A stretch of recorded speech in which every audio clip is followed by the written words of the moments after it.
आपने ये क्लिप तो जरूर देखी होगी,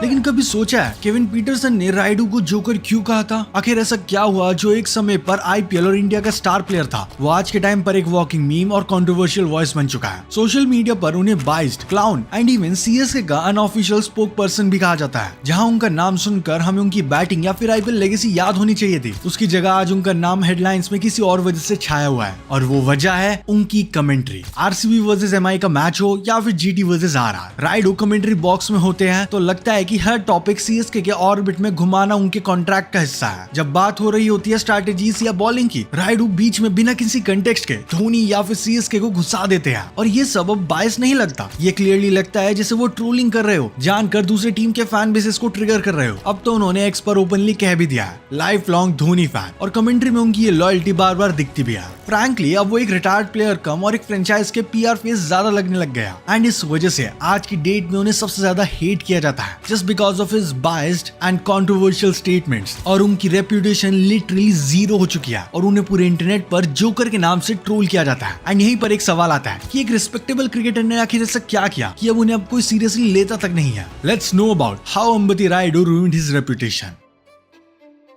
अब इस पूरी सिचुएशन को समझने के लिए हमें थोड़ा पीछे जाना पड़ेगा, उस वक्त में जब रायडू सिर्फ कंट्रोवर्शियल कमेंटेटर नहीं बल्कि एक प्रॉमिसिंग क्रिकेटर हुआ करते थे। अंबती रायडू 2004 के अंडर-19 वर्ल्ड कप में इंडिया के लिए एक स्टैंड आउट परफॉर्मर थे, और तब से लेकर हर लेवल पर यही बोला गया ये बंदा नेक्स्ट बिग थिंग है। लेकिन उनका करियर कभी भी स्ट्रेट नहीं रहा। डोमेस्टिक में चाहे हैदराबाद हो या बड़ौदा, रायडू का बैट हमेशा बोला। इवन आईपीएल में वो पहले मुंबई इंडियंस के लिए फिनिश किया करते थे, और फिर बाद में सीएसके के लिए एक डिपेंडेबल बैट्समैन बन गए, और उन्होंने 2018 में सीएसके के कमबैक में काफी क्रूशियल नॉक्स दिए और टीम को टाइटल जिताने में एक इंपॉर्टेंट रोल भी प्ले किया। उनका टेम्परामेंट, टेक्निक और अडेप्टेबिलिटी काफी अंडररेटेड रही। ऑल्सो जब उन्होंने इंडिया के लिए रेगुलरली खेलना शुरू किया तो वो मिडिल ऑर्डर में काफी अच्छे साबित हुए, स्पेशली एट नंबर 4, जिसको लेकर इंडियन टीम काफी टाइम से परेशान थी, बट इसका सोल्यूशन फाइनली रायडू बन चुके थे। ऑल्सो वो 2019 के वर्ल्ड कप के लिए भी नंबर 4 के लिए टॉप कंटेंडर में से एक थे, या फिर अगर मैं डायरेक्टली कहूँ उन्हें ही नंबर 4 बनाना था। लेकिन सिलेक्शन कमेटी ने विजय शंकर को पिक किया, एक 3 डायमेंशनल प्लेयर कहकर, और वहीं से रायडू का एक फेमस रिप्लाई आया, just ordered a new set of 3D glasses. और यही सरकाजम उनकी आइडेंटिटी बन गया। लेकिन रायडू की आइडेंटिटी सिर्फ एक ट्वीट तक लिमिटेड नहीं थी, क्योंकि उनका नाम सिर्फ बैट से नहीं, उनकी बिहेवियर और कंट्रोवर्सीज से भी हेडलाइंस में आता रहा। आज हम अगर थोड़ा पास्ट में जाए तो 2005 की रणजी ट्रॉफी में जहां ओमकार अर्जुन यादव के साथ फिजिकल फाइट भी हुआ, जो कि उनकी सामने वाली टीम के प्लेयर थे